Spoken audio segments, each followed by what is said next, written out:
It says I'm live, so that must mean I'm live. Hello, everyone. It's Wednesday, which means I am back.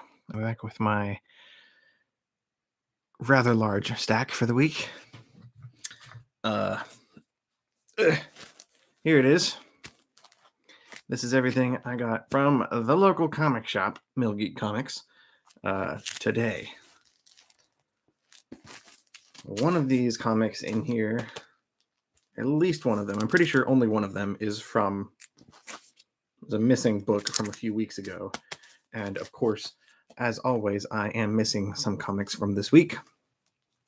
We had an issue with some of our Marvel books, I guess. A lot of them came damaged, and whatever copies we did get went to actual customers and not employees. So I am missing Amazing Spider-Man #1. I am missing Hulk Grand Design, the second one, Monsters.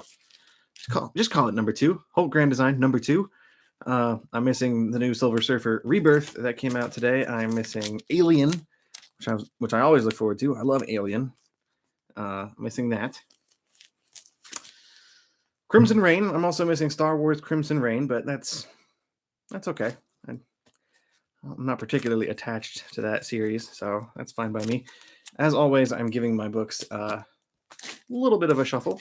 I have read maybe half of this stack, maybe a little bit less than half. So I'm trying to mix it up so it's not just one giant chunk of stuff I haven't read all at once.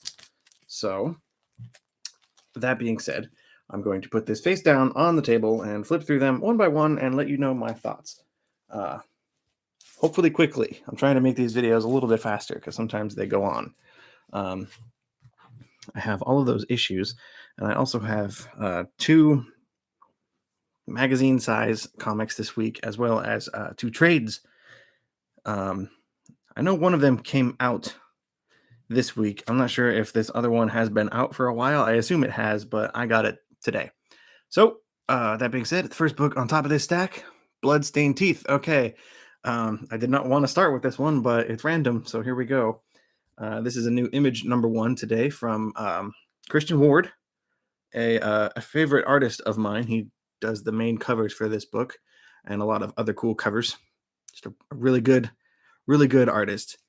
He's writing this, and the interior art in here is done by Patrick Reynolds with colors by Heather Moore. And the colors really need to be highlighted here because this book is very, very colorful, which is not something you usually say about a vampire comic. Usually it's dark and dreary and shadowy, and there's lots of that in here, but the colors are very, very splashy and memorable. That being said, I need to read this again. I'm going to say that before I want to get that out there before I go on and criticize this comic, because this story is everything I don't like about vampire stories. There's a lot of mythology and like politics at play. These vampires are, I guess it's to be expected. These vampires are like sophisticated, aristocratic kind of people with their own politics and separate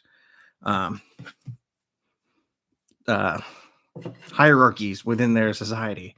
And I don't know where this book is going per se. I don't know. It didn't grab me. I will also mention that it is one of the last books I read before falling asleep yesterday. So I didn't retain as much of it as I probably should have. It didn't leave me with the best impression. So I need to give it another chance. I'm obviously going to read it again before issue 2 comes out, because I always go back and read the last issue before reading the new issue of any series. But I'm going to try and read it again before that. Because it immediately didn't grab me in the way that I was hoping it would. But I don't cancel books, so there's no real risk of me dropping this title. So we'll see how it goes. That's why I'm a little more ruthless with the books I put onto my pull list, because I know there's very little chance that I will ever take them off, because I'm very stubborn in that sense. Hello to Tiago. hope I'm saying that right. I don't recognize you, so thank you for hanging out with me. And Tessa, of course. Separate wavy hands. Yeah, that's me. Wavy hands, Ryan. All right, next book on the list. I have not read this one yet. This is Berserker number 8. This comic is kind of the reason I always make sure and read the last issue before reading the new one, because this comic seems to come out whenever the hell it wants to, and I don't remember at all where this story left off. It's kind of a gross B cover here. I don't know who did this. It looks familiar. Nope. Artist is Campbell. I don't know who that is. Anyway, I don't love this comic. It's growing on me more and more with every issue, but growing on me in the sense of like going from 10% to like 30%. So it's good. I'm being harsh. Berserker's fine. I just every time it comes out, I forget that it's a thing, and I kind of just want it to be over at the same time. Nice pronunciation. Is that right? Was it Tiago? I am pretty much a genius, so of course I got it right. I'm one of the annoying people on your Instagram demanding top 5 and reviews. Okay. You're one of the very few. I think it's both of you guys, you and Tessa. Very much Keanu Reeves on that cover. I had someone at Mill Geek Comics today say that it looked like Nicolas Cage. I don't know if I see Nicolas Cage exactly on this cover, but I could see a non-Keanu. But it's Keanu. I'm ready for that book to be done. I think it will read a lot better as a binge read in a trade when it's all completed, because it's just taking way too long to come out. Oh, and Paul's here. Hey, Paul. You're here right at the start. I've only done 2 books so far. Number 3 is Carnage number 2. Okay, this is one I have not read yet. I am very, very excited to see how this holds up. I was very pleasantly surprised with issue number 1, and it's Rom V, so I guess I couldn't be too surprised. I don't know. I don't remember who does the interior art for this book. I should probably check and not just be a jerk and move past it and ignore them. I also don't want to spoil myself by looking through this, even though I have not read it yet. But I loved the first issue way more than I thought I would. Oh, thank goodness. There's a credits page right at the start. That is very helpful. Interior art by Francesco Mana. Don't know. I'm excited to read number 1 again and then number 2. I have very high hopes for this. That's the downside of I set my bar very low for Carnage number 1. I was expecting to be disappointed. Turns out it really worked for me. I loved issue number 1, so now I have very high hopes for number 2, and somewhere in the middle with my wavy hands, I will eventually settle on a final, not a final, but like a more accurate, well-rounded opinion of Carnage. Now that there's 2 issues out in the wild. But yeah, I loved the first one. I'm very excited to see where it goes. Hulk number 5. Okay, this is a book that was several weeks, if not a month old. Our shop did not get our shipment of this until last week.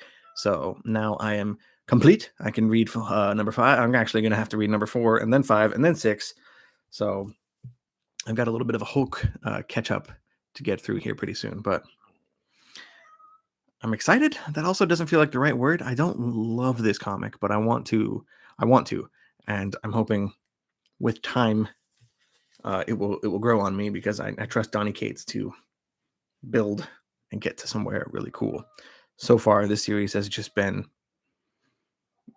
very confusing, and I feel like without Ryan Ottley's artwork on this Hulk book, at least for the first 4 issues that I've read, without Ryan Ottley's artwork, I would be much less into it. Next book, Rogue Sun number 3 from Image, Ryan Parrott, with art by Abel. Is just one word name, like Beyonce or Sting. Abel does the artwork on here. This book is growing on me too.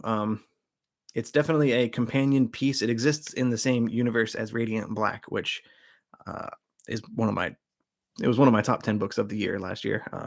I really love Radiant Black, and I got Rogue Sun specifically because it exists in that universe. Basically, you have the superhero of Rogue Sun. He gets his powers from like an Infinity Stone kind of gem, and he dies and ends up passing on this stone to one of his children. And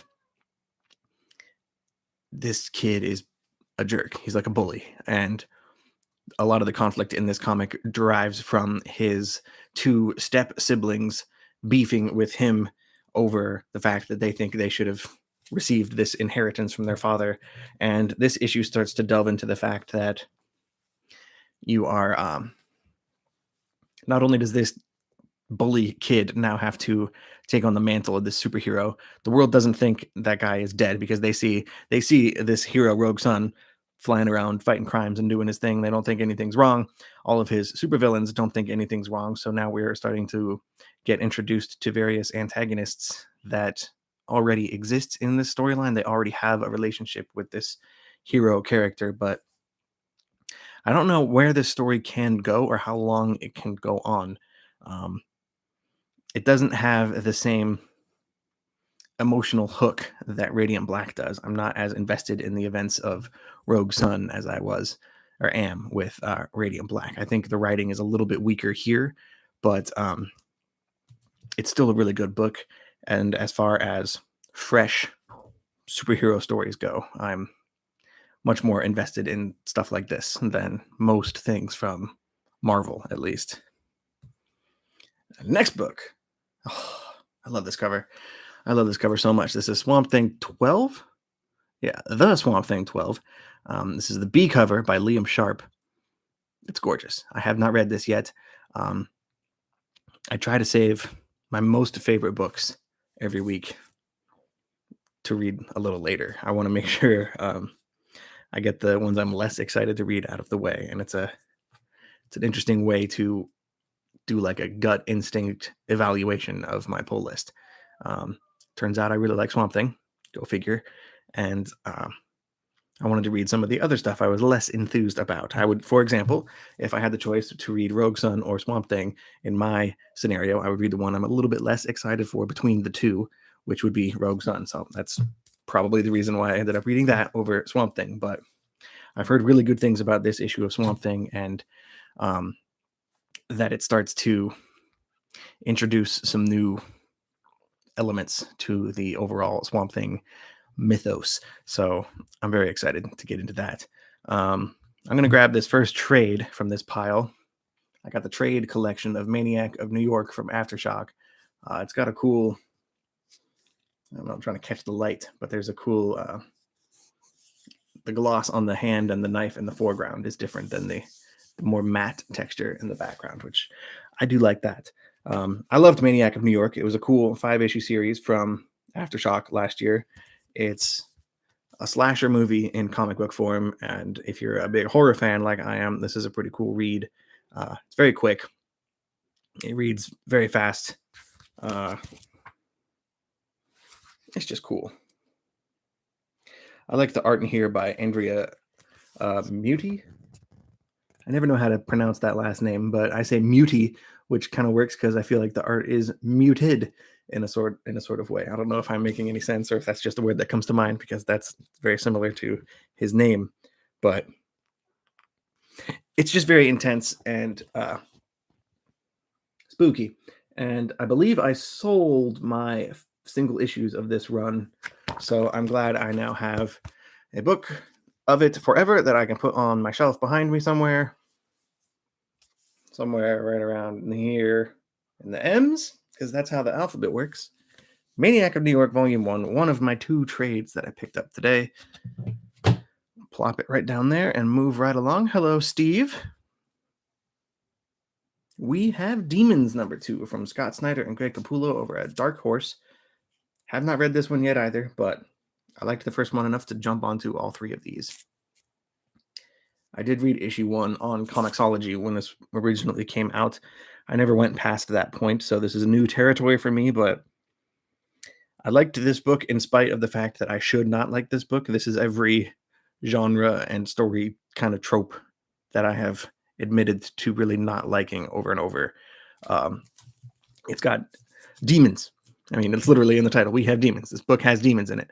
And that sort of demons and gods and paranormal magic stuff never really doesn't do it for me. So I shouldn't like this comic, and maybe by issue 2 I won't like it. But the first one worked for me, which is impressive, especially because Scott Snyder is certainly on my.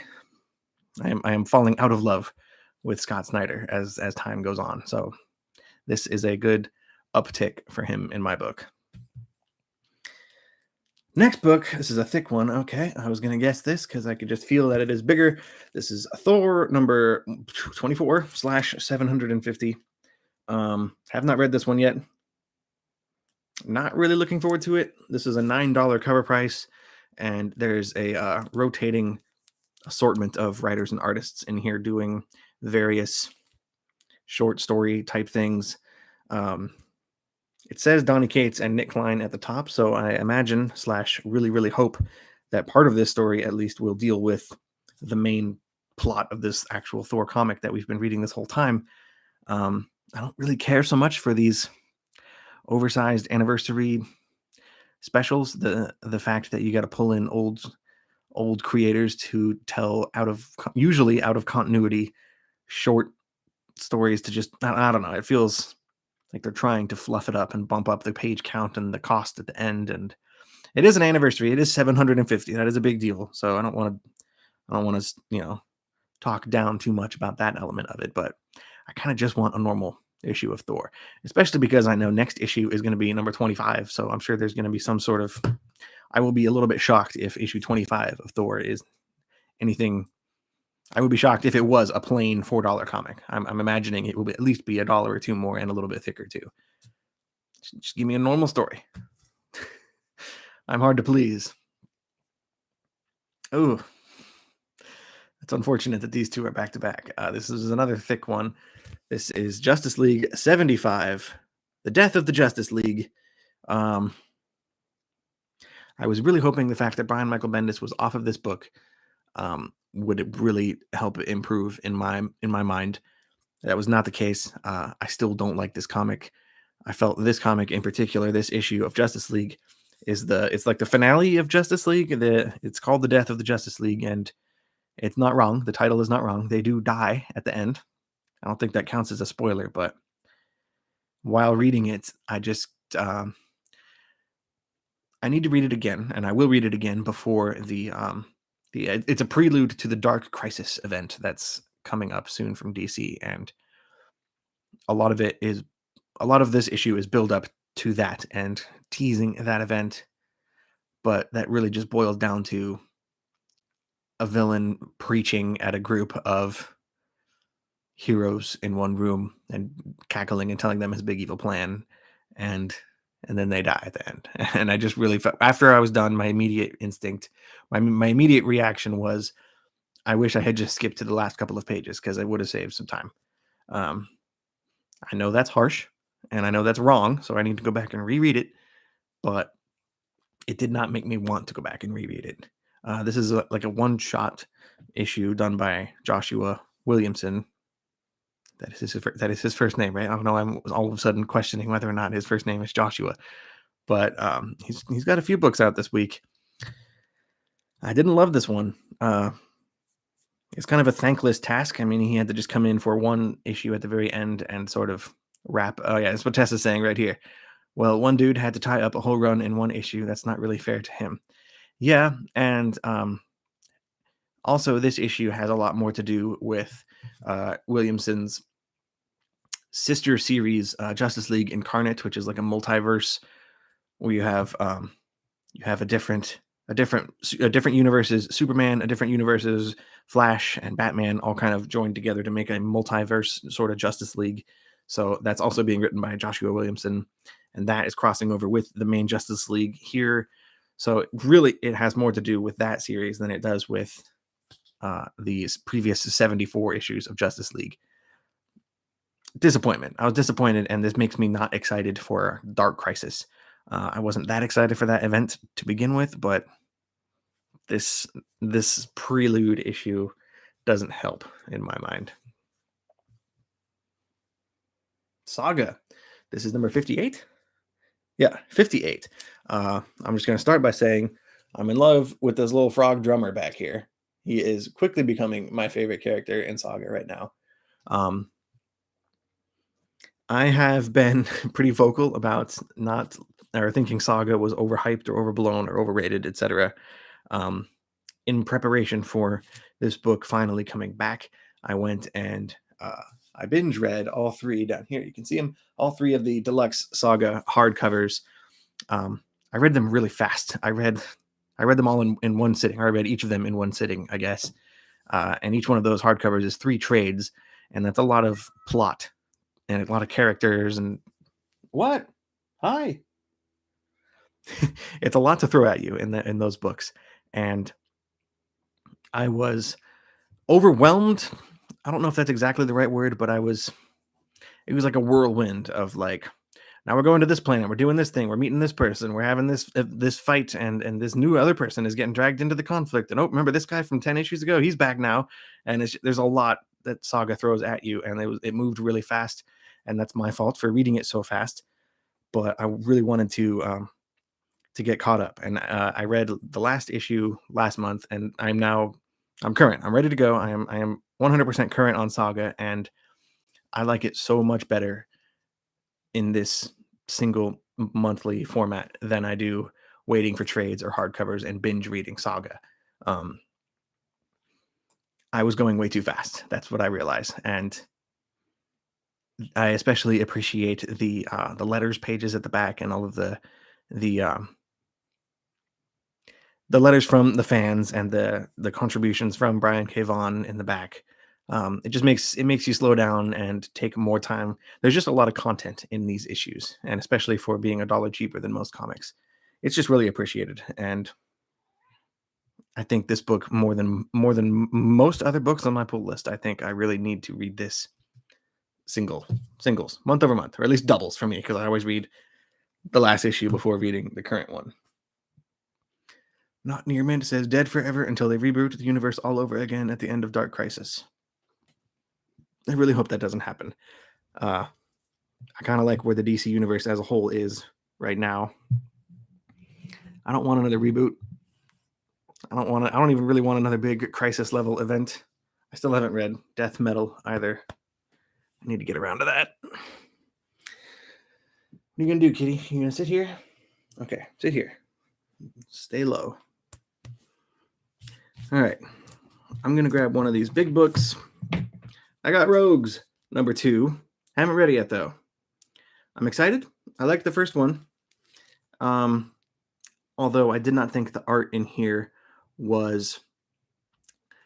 This is gonna sound mean, and it kind of is mean. I don't think the art is like epic enough to justify the big treatment. I think for a book to be this big, the bar was set for me with Batman Damned, like the very first Black Label oversized book that they put out, and that first wave of DC books had really, really solid artwork on there.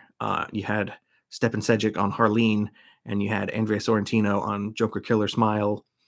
And this art is done by Leo Max on Rogues, and it doesn't feel special enough to be a big book. And especially now that I've seen several Black Label books be normal size instead of magazine size. I don't know if Rogues needed to be this big. However, they are, as far as I know, the only DC Black Label magazine size book that is monthly. This book came out a month after the last issue last month, like comics are supposed to. All of the other big oversized books like this are taking 2, sometimes 3, sometimes a million months in between issues. So if nothing else, I appreciate the release, the pace of this comic.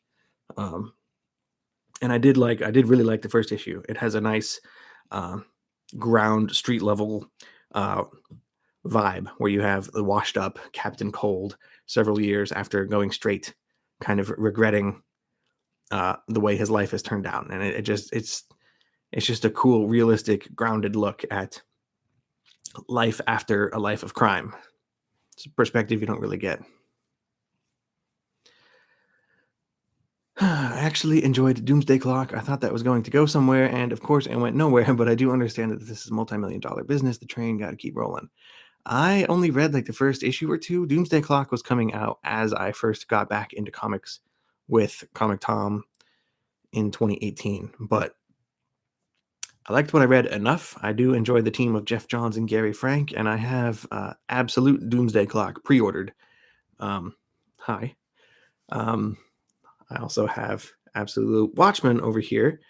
I hope they're gonna look really cool next to each other. I'm gonna put them next to each other, but they don't belong next to each other. I'll put them next to each other and like look at it, and then obviously Doomsday Clock will go up here somewhere in the D's, right after Die and Department of Truth.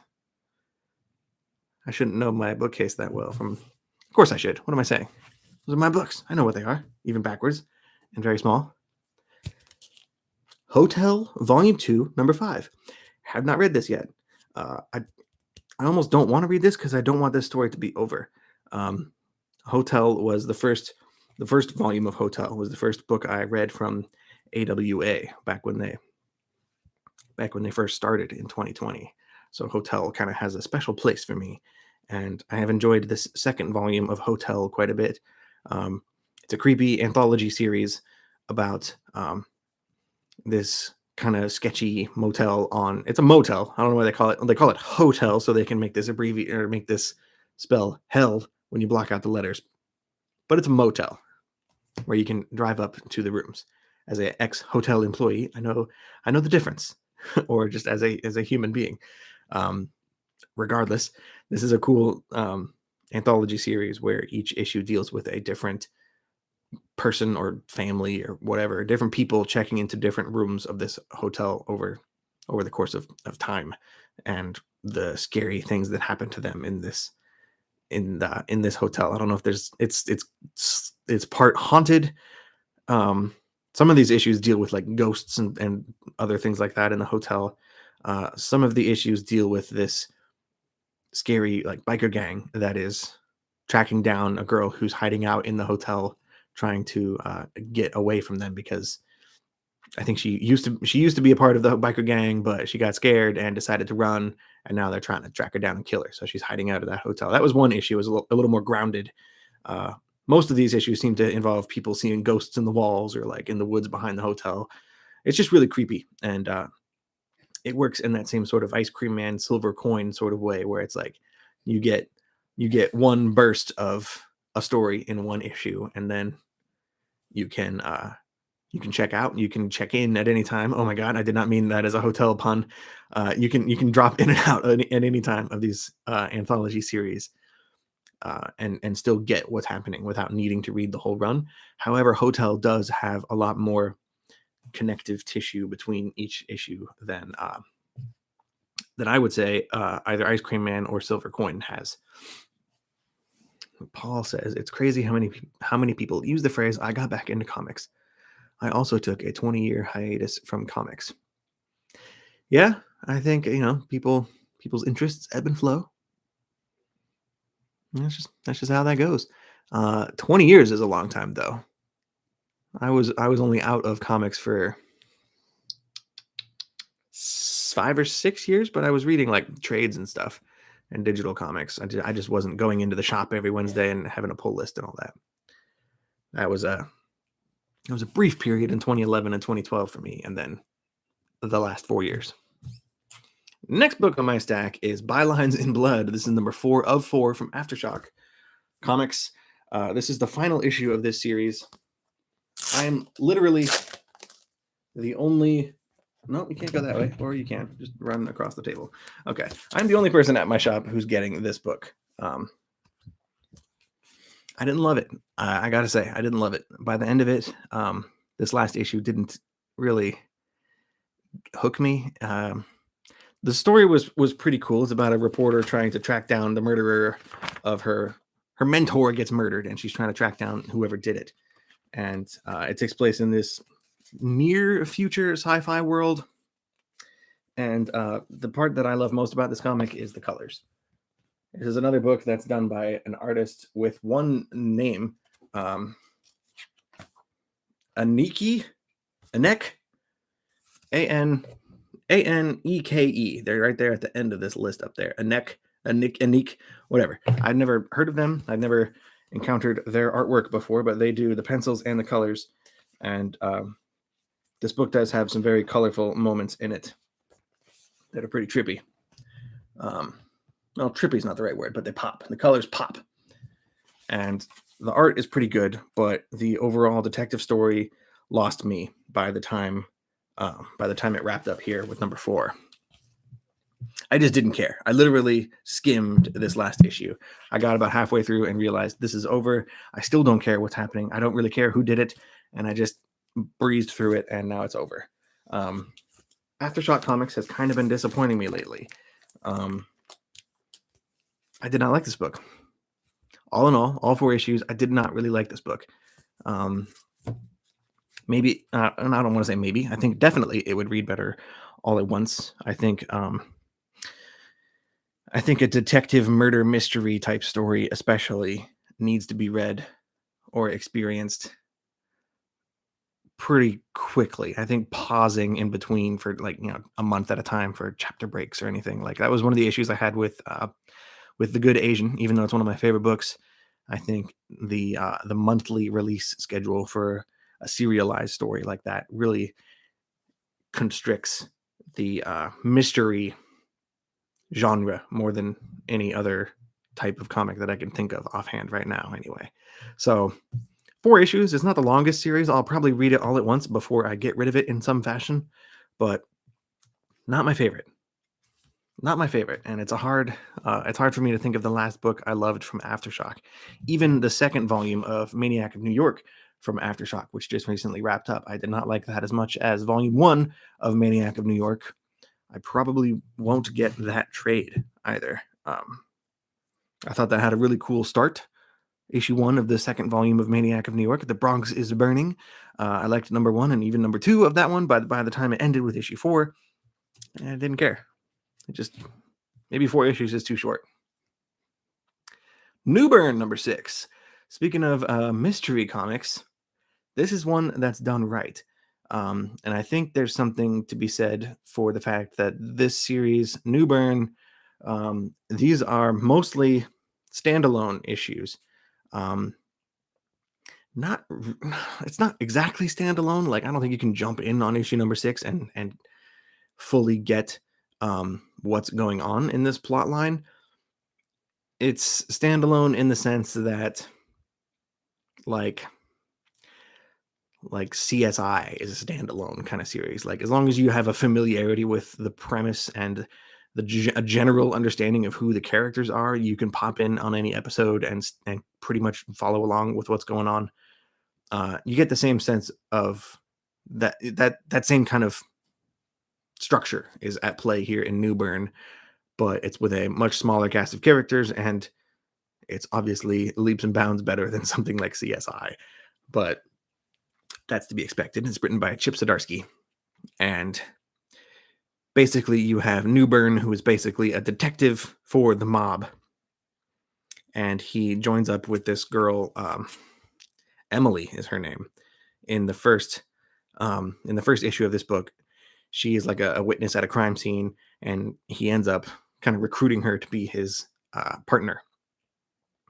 And this issue goes more into her backstory, and you see her kind of training to become a cop and things that go wrong in her career path along the way, and how she kind of ends up where she is now. This is just a really cool book, and I don't know, it's very, very simple. I'll show it a little bit. There's not a lot of like flash or gimmicks in this comic. It's just pure like storytelling power. Even the art isn't like flashy, or it doesn't grab you in the sense that like I don't open this book and go, oh man, the art. It's serviceable. It gets the job done. But this issue in particular has a really cool structure. It bounces back and forth through different time periods and explains what the two main characters were doing in these different time periods, and how those events kind of set them on the path to where they are today. just a really cool book. I think this in particular will read really good in a trade format, all collected. I've said that several times tonight, but if you are a person who trade weights, I think New Bern is a pretty good example of a trade weight sort of book. Chip Zdarsky is really it seems like he can do no wrong right now. He's writing, I think, 4 books right now. He's doing New Bern. He's doing 4 books that I'm reading. He might be doing something else that I'm not thinking of, but he's writing New Bern, Daredevil, Stillwater, and Batman the Night. And I love all 4 of those. Those are all 4 solid books. So I think if you are a fan of any of those, / a fan of Chip Zdarsky's writing, you could do a whole lot worse than give New Bern a try. But I would not recommend starting with issue 6. I would not recommend that with pretty much any comic. If you can, start with number 1, obviously. That's common sense. So you get the floppies and then the trade, or just the trade? Steve, I should have read that comment a lot sooner. I don't know what book you meant that for. If you're talking about just in general, I also really hate using the word floppies because it's just gross. I will get single issues of stuff, and then if I really like the story, like with Maniac of New York, I will get the trade so I can read it more often without without worrying about damaging the issues themselves. I can loan a trade to a friend. I can display a trade on my shelf behind me, which is a big factor. I like being able to give my favorite comics it's almost like a trophy wall behind me or something, like if it's on the shelf behind me, that means I really like it. And if it's something that I don't really love, I won't get the trade. But in most cases, I will try to sell or get rid of, in some fashion, a lot of my single issues because it's my least favorite way to read a book. Especially with modern books. I think they're just, I don't know, something about them. They're not, I don't like feeling so nervous and cautious about not damaging them. They're very flimsy. They're very floppy, if you will. And they can be very valuable. So that adds a whole nother layer of nervousness and I don't want to touch this and get fingerprints on it because this could be worth a whole bunch of money someday. And that's just a lot of pressure I don't want to deal with. Like Nice House on the Lake. When I bought that book, I loved that first issue so much. And while I was reading it, halfway through, when the big twist happens in Nice House on the Lake, I just kind of set the book down. I was still holding it. I set the book down and just kind of my heart was racing and I was just panicking and freaking out and oh my God, this is so intense and stressful. And then I picked the book up and finished it again. And I closed it and I had fingerprints all over the front of it because I just held it for so long. And I bought another one. I wanted to make sure I got a clean copy. But just the panic, I guess, of damaging a single issue stresses me out. So I do like to get, for stuff I love, I do like to upgrade into some sort of, preferably hardcover, if that's an option. But more often than not, it's trades. And that was a big rant. Speaking of trades of books I love, I grabbed The Department of Truth. Volume number 3 came out today. That is a trade paperback. I'm very much looking forward to, hopefully, a deluxe hardcover of Department of Truth, because I will upgrade yet again. I will triple dip on a series like Department of Truth because this is my favorite book, only behind Nice House on the Lake. I'm a big James Tynion stan at this point in my life, and I'm not ashamed to admit it. I look forward to getting the hardcover of this and being able to pass along these trades to somebody else and hopefully just convincing them that I'm correct in everything that I say and all of my opinions are the right ones. So this is going to be this is an interesting book. This is all of the standalone in-between issues, in between the main 2 story arcs that already exist. This is issues 6 and 7. And then 14 through 17. So a weird collection of kind of tie-in spin-off issues. I'm excited. Some of my favorite issues of this whole run are in this book. Um, I love Department of Truth. I love Department of Truth a whole lot, and this book in particular, I'm very glad it exists. I just want a nice juicy hardcover, because I don't plan on ever touching the single issues of Department of Truth ever again. As if I ever want to reread it, I will reread it in trade form. And I have 2 9.8 slabs of issue number 1 right over there in my room, hiding in a drawer, because I have long-term spec faith in that series, even though it's the only time I'm really speculating on a book. I don't like calling myself a speculator or anything like that, but I have this dream in my head of someday watching a Department of Truth television show, and that's I just want to see it, and I will gladly flip those and hopefully make more money than I spent on them.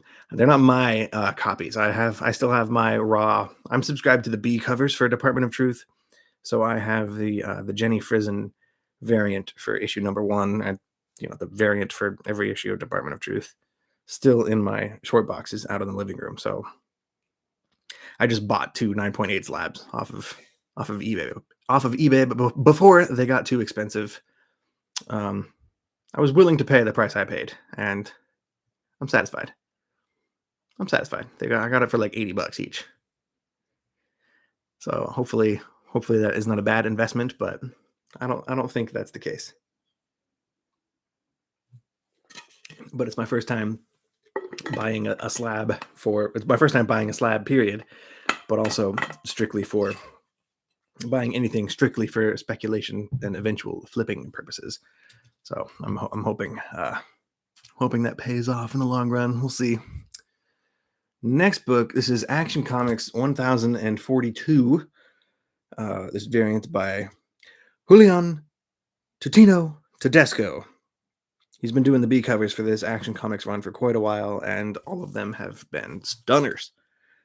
Even something relatively simple like this one. The colors on here are they're vibrant and just a classic Superman cover. I have not read the inside of this yet, but Action Comics is one of my favorite DC books right now. I hate counting Nice House on the Lake as a DC book because it just doesn't feel like a DC comic. Not counting Nice House on the Lake, I would have to rank Action Comics in my top 5 comfortably. It might even be in my top 5, even including Nice House on the Lake in there. This is just one of my favorite superhero comics that's out right now, and just this current story arc, at least, with the writing team, or the creative team, I should say, of Philip Kennedy Johnson and Riccardo Federici on pencils, with Superman on Warworld fighting a bunch of monsters.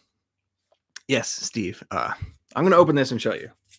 I've done it before on issues of Action Comics. I have a soft spot for Superman and Captain America. I guess the Boy Scout type characters really work for me, but the art in here is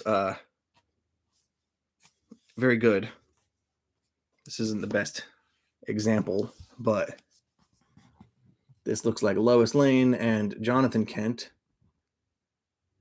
Let me find a page in here of actual Superman, because he is on there we go. He's on Warworld, another planet, doing a bunch of gladiator stuff with a bunch of prisoners, trying to free slaves on this planet. And he is kind of trapped here with no powers and being forced to fight like a normal person, like someone who's not invincible. And I don't know. I just really like this. I really like this creative team. Philip Kennedy Johnson and Riccardo Federici, of course, did The Last God, another favorite book of mine because it is on my shelf. Action Comics, great book. Strong recommend at least this story arc, which I think it said part 7 in here, so it's been going on for a little while. Oh, hey, Josh. Good to see you again. I make that joke every week, but it's whatever. I'll still make it. Naughty list number 1.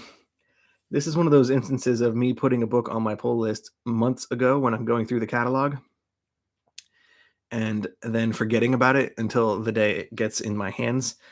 and I forgot that I put it on there. I don't remember anything about it. I feel like this is going to be like Bad Santa or something, like Murderer Santa. He's got a bloody fire poker in his hands. I'm not familiar with the creative team at all. Nick Santora and Lee Ferguson. It's from Aftershock, though, so I'm a little nervous. Like I was just saying earlier, they have not been my favorite publisher lately. They never have been my favorite publisher, but they have definitely dropped a couple of notches lately in my mind. And apparently, when I read the catalog several months ago, this book jumped out at me enough to order it. So here's hoping it's good. Have not read that one yet. Got maybe 7 or 8 books left. I don't know how many of these I don't know because I haven't looked at them yet. I don't know how many of these I have not read. There is one magazine-sized book I'm also looking at right here. I have not read that one yet either. I'm just a slacker. Nope, haven't read this one either. Fourth Man number 4. Hey Josh, you and I are some of the only people at our shop that are currently reading this book from AWA Studios. This is the final issue of The Fourth Man. This is in the running for one of my top 10 books of the year. I really love The Fourth Man. This has been on my, I've been doing the past few months on this channel, my top 5 favorite books of every month. And The Fourth Man has made it on 2 of those lists 2 times in the last 3 months, January, February, March. I honestly would not be surprised to see this one show up on the list for April. I have not read this yet. I'm going to be, after I read all of these books from this week, I will have my list finalized and start shooting and editing that video, hopefully much faster than I did last month, or this month, I should say. The video from March came out way later than I wanted it to, so I'm going to try and get my top 5 April comics out much quicker. But step 1 is actually finishing everything that came out this month and making sure there's no last-minute additions to my list that I've already had percolating for a little while. This is Dark Knights of Steel number 6. I got the B cover done by Joshua Middleton. This is Supergirl kind of flying down with a sword and shield. This book is really good. I really like it. However, there's a lot happening here. There's a lot of political bickering and families sniping back and forth at each other and assassinations and plots and a lot of intrigue. I need to go back and read this whole 6-issue series again. I think it is going to be on hiatus right now, if I'm not mistaken. I think they're taking a break. So that would be a perfect time for me to refresh myself. Actually, that time will probably happen closer to when the book comes back. Because more than most other comics, I have a hard time keeping these events straight in my head looking back. But every time I read it, I really like it. I did read this issue, but I'm already struggling to recall exactly what happens in here. There is a brewing conflict between 2 royal families in this alternate DC universe, and now the Amazons are starting to get roped into this conflict too, and it's basically just a lot of tension and buildup, and it feels like the only outcome is a big war. So we'll see where it's going, but the series is now halfway done, which is kind of a bummer. I've been really enjoying Dark Knights of Steel. Joker 14. There you are, Joker 14, way up at the top there.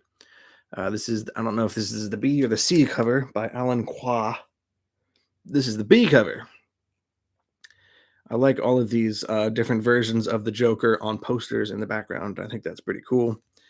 The only one I can really point out with any confidence is the, where are you? The Scott Snyder New 52 Joker wearing his own face right here next to my eye. That's the only one I really 100% can spot. The rest of these are just alternate Jokers. If I was a cooler nerd, I would be able to pinpoint which ones they were exactly. But that's a cool cover. I really like this cover. This was solicited as the end of James Tynion's run on Joker, but they are squeezing one more issue out of this storyline. I wish it was over. I wish they had kept the end at 14. I don't love this run. It's not bad. I think I don't love it. And then when I sit down and I read it, I'm never like, checking to see how many pages are left, or like in the process of reading it, I'm having a good time. But the build up to reading it and the immediate aftermath of reading it, I just feel like I it doesn't I don't think it's ever at any point in the last 14 issues, I've never really closed an issue of the Joker and felt like, yes, I love this. I can't wait for the next one. I'm so excited. Like, it's never really grabbed me in that way. And I think, like a lot of other books I've mentioned this week, and like most other books, probably, period, I think this will benefit from reading all at once. It really flows well together, issue after issue. Um, it's very much 14 chapters of a whole story versus, I don't know, like installments. That's the same word. I'm basically saying the same thing, but I'm not making sense. This feels like 14 parts of a whole versus 14 different stories in a series or something. I don't know. Steve says, how do you not see the Batman animated series Joker? Is that the one here at the top?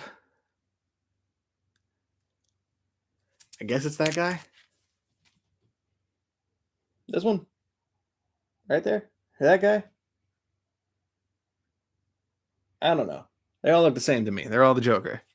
One of them's got weird dreadlocks. I know he's from one of the cartoons or something. Yeah, they all kind of look the same, but it's still a cool concept.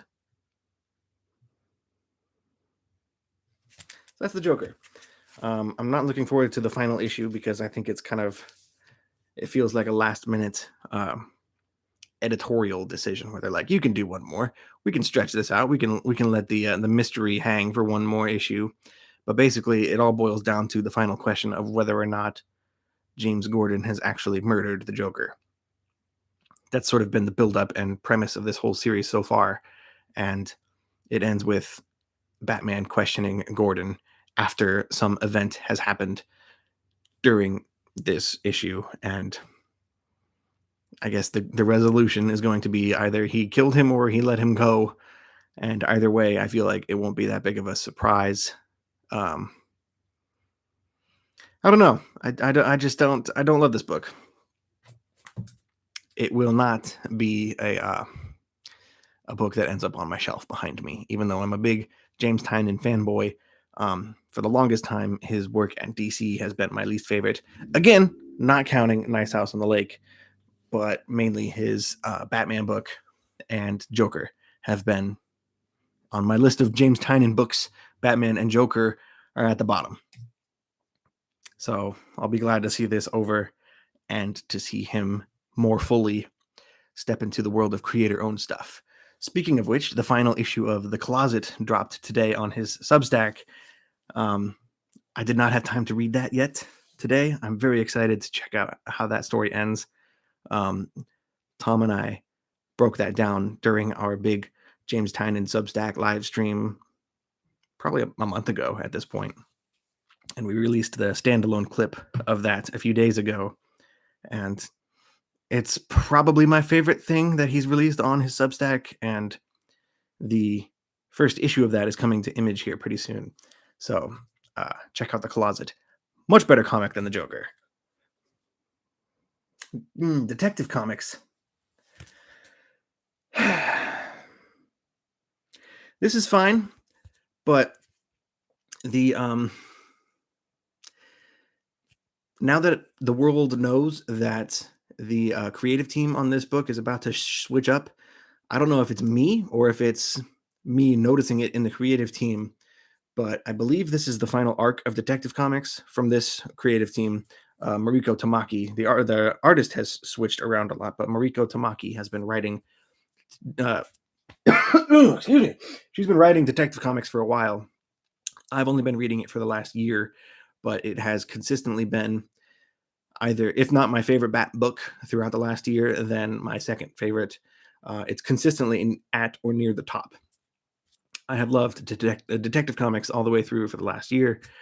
This is the first issue of a new story arc featuring the Riddler as a villain, and it just feels kind of empty in some way. Like, I get the sense that she knew this is her final arc and she's just waiting to wrap it up or something. This feels like I don't know. If it was me and I was ending my run on a comic, I would want to go out with a big epic story. And I know we just had the Arkham Tower plotline go on for like 12 weeks back to back. That feels like something more of a finale. That comic, that storyline had a very big, bombastic sort of feel to it, and this Riddler story feels much more normal, I guess, for a Batman storyline. A lot of, I imagine it's a lot of what we've already had before in the past with Batman solving a Riddler crisis of sorts. It's new to me. I'm trying to think. In the last 4 years that I've been reading Batman all the way through the last 4 years, and Detective Comics the last year. But I don't think out of all of that time, I don't think there's been like a Riddler centric story. Not that I can think of anyway. He's been featured amongst other villains in various plots here and there, but this is, as far as I can think of, the first main story that I've read where he is the focal villain. So I'm excited for that, but it doesn't have the same like season finale kind of feeling that a writer's final arc on a title should have. Steve says, "Can someone please explain Substack to me? I heard it is expansive." It's both. If you mean expansive as in large and big, yes, Substack is very expansive. It can also be expensive financially. It can also be free. There are different tiers for different creators, but basically it's a platform, it's a website where writers and artists and basically anybody who wants, it's when you boil it down, Substack is a newsletter service. So you go there, for example, I'm going to use James Tynan. You go to James Tynan's Substack page, you sign up for a newsletter, you type in your email address, and you get emails sent to you.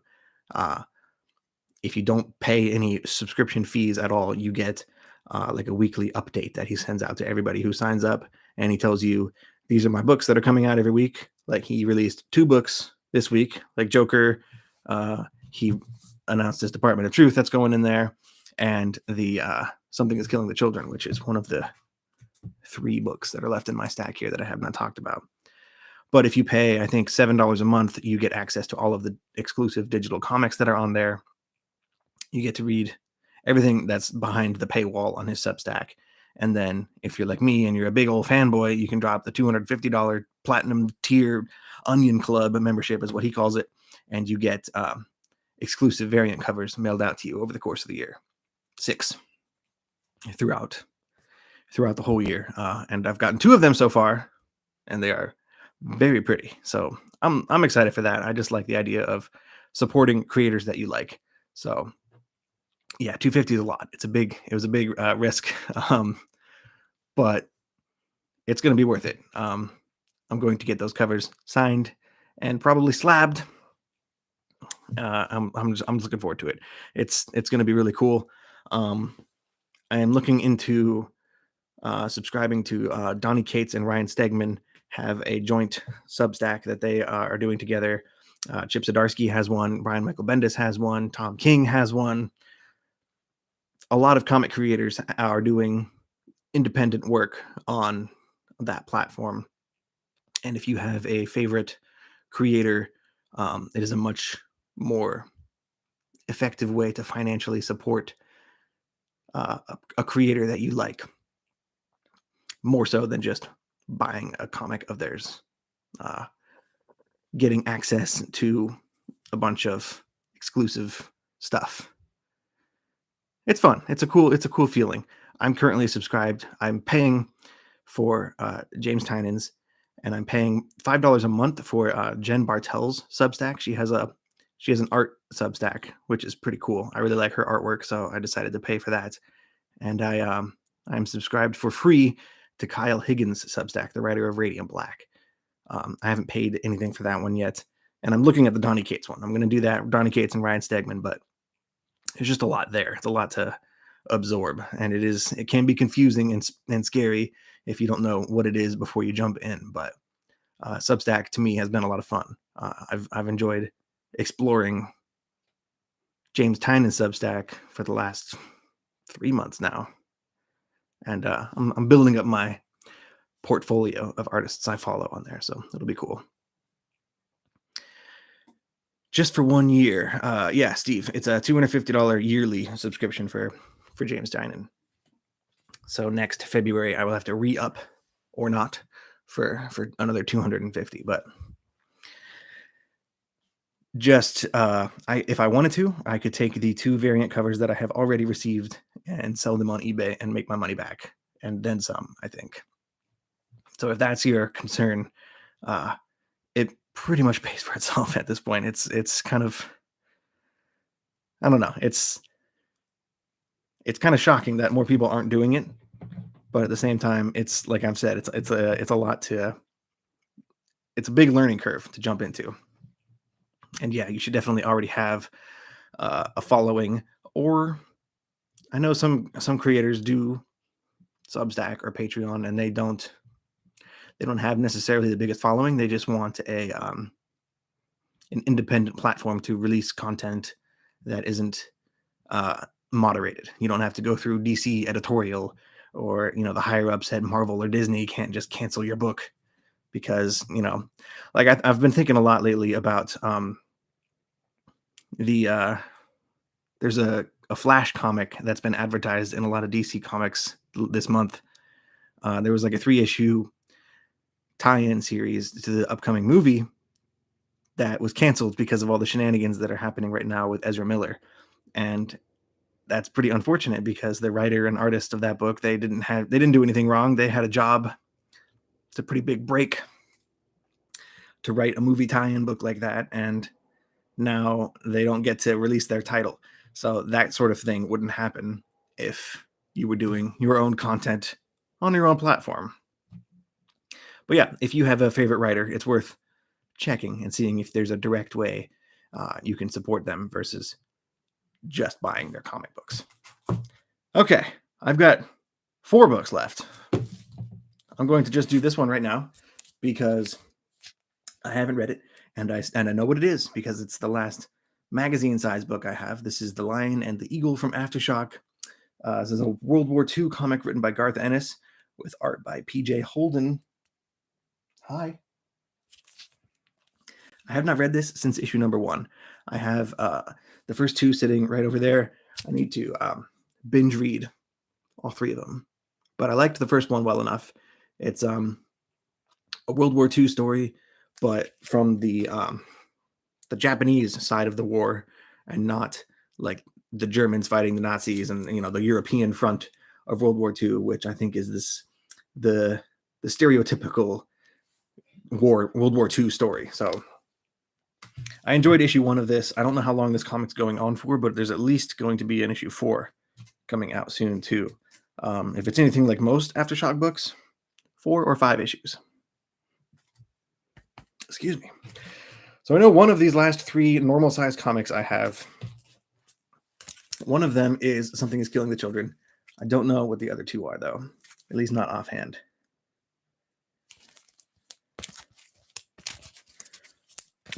Wouldn't that be cool if I just flipped right to it? Nope, that's Punisher. It's Punisher number 2. Haven't read this yet, but I did really enjoy the first one. I got a variant. I don't know who does the artwork on here, and I really wish they would say on the cover. I'm not sure who did it, but I got the B cover. I quite enjoy it. Looking forward to reading this. I really liked the first issue. It's the first time I've read a Punisher comic, or at least a current one. Punisher hasn't really had a lot of stories lately. All right, one of these is Something is Killing the Children. One of these 2. It's this one. Nope. That's it. Step by Bloody Step. I don't like this book. I don't like this book. We're 3 issues in now. I have not read number 3 yet, but the first 2, it's a quiet book. It's a completely silent book. about a robot escorting a girl from point A to point B. I guess I don't know what's happening. You're supposed to just read the book and look at the art and enjoy it, I guess. And there are a lot of shots in here. I'm gonna try and find one. I haven't read this one yet, but the first two issues had a lot of cool double-page spreads showing off the environment and their journey from like a widescreen sort of perspective, which I did like. And there's just some really cool 2-page spreads in here. The art in here is really good, but the issue I had during the first 2 issues of this comic was in some of the action scenes. It was hard to tell exactly what was happening, exactly what I was looking at, without having any sort of dialogue or narration at all to kind of help you formulate the story. You just need to really pay attention to every panel and hope that works. And as far as the first 2 issues of this book went, there were too many instances of me just scratching my head and not fully comprehending what I was looking at. And it hampered my enjoyment of the story. That story just being, as far as I can tell, robot escorts kid from start to finish. And I don't know why or what's happening, but like, it's one of those appreciate the journey sort of things. And, you know, it's not necessarily about anything other than appreciating the journey. That's what life is, right? It's not about where you end up. It's about how you lived. And that's sort of the premise you have to keep in mind while you're reading this book, is that it's not, as far as I can tell, it's not like really about much, but it's more about the feeling and the emotions that you get from reading this book. I really want to read all of this over again when it's all done, and I can just blast through. I think it's 4 issues, and I can just bust out all 4 all at once. But honestly, I don't have a good time while I'm reading this book, so I'm gonna probably try and read this one first after I'm done with this live stream, because it's probably my least favorite book in this pile. So I'd like to get that out of the way as soon as I can, because I have other books in here that I do like. The last book from this week that I got is Something is Killing the Children, number 22. This one was really cool. Ever since issue 21, this comic has been back. It's kind of like year 2, I guess, like season 2 of Something is Killing the Children. You have a completely new setting, a completely new monster, a completely new supporting cast. I recently binge read the entire run of this book this last weekend, all 21 issues in a row, and I gotta say, as cool as these last 2 issues have been, the first 2 parts of this new story arc, I really like the supporting cast in the first like hardcover of this story. There it is. I liked the kid James that she was helping. I liked. There was this. I don't even remember his name. There was this other like teenager whose sister had been killed by one of the monsters, and she like injected him with the stuff that made him see monsters. And I liked his journey that he was going on. His mom was a really interesting character who was really struggling with grief. I liked the police officer characters from the first story arc of Something is Killing the Children. And I know it's just because it's a new setting and it's a bunch of new characters and it's all this new stuff. But something about these 2 issues isn't grabbing me in the same way. I do like the new monster design that we've got for the creature in these first 2 issues. It's like a humanoid figure with a mouth on his shoulder and an eyeball inside of the mouth. It's very weird looking and creepy. I didn't expect that. I didn't see that coming. I thought we would just get more of the same kind of monsters. I didn't expect we'd get a new. I knew we were getting a new environment and therefore a new cast of characters, but I didn't think the actual monsters that she was hunting would change like that. So that part I really appreciate. And I know that it's going to get cool. And once I learn more about these characters, I will be more invested. But I'm still not like fully on board with this new supporting cast that are around Erica Slaughter in this second season, if you will, of Something Is Killing the Children. But it's early, and I think part of that is because the originally was supposed to just be a 5-issue story, so I think the pace moved a lot faster in the early issues of Something Is Killing the Children. But now that James Tynion knows that this is, I assume this is going to be another 15-issue chunk, another 15-issue season of this comic, and I think that explains the slower pace that we have so far. So I trust him implicitly, and I have faith that this will slowly accelerate and get more and more and more stressful and scary and intense as time goes on. And it already is building there. We get to see hints of another faction of the I don't even think it's another faction of the House of Slaughter. I think it's another organization entirely who is trying to track down Erica Slaughter herself and I assume take her out, kill her in some way, or stop her. I'm not sure exactly what's happening, but things are starting to ramp up. So I'm looking forward to that. I'm just not fully on board. I am enjoying it more than I was just with issue 21. Issue 22 is an improvement. It is going in the right direction. It's just not going. I don't even want to say it's not going fast enough. I like the slow pace. I like that it's taking its time and the building to something. I just know it's not there yet. It's still in the early phase, so we'll see how it feels later on. But that's it. That's all I got. I'm gonna stop rambling. This was the whole stack of single issues that I got this week. It's a big one. It was a big one. It's a big week. So, like I said, I've only read about half of these so far. I also grabbed Rogues #2 and Lion and the Eagle #3. These were magazine-sized books. And I grabbed Department of Truth Volume 3, trade paperback, and Maniac of New York Volume 1, trade paperback from Aftershock Comics. I do also want to mention, I saw in the comments last week, somebody suggested that I make a video about my new picks in the new previews guide, and it was a really good idea, and I did that. I recorded that.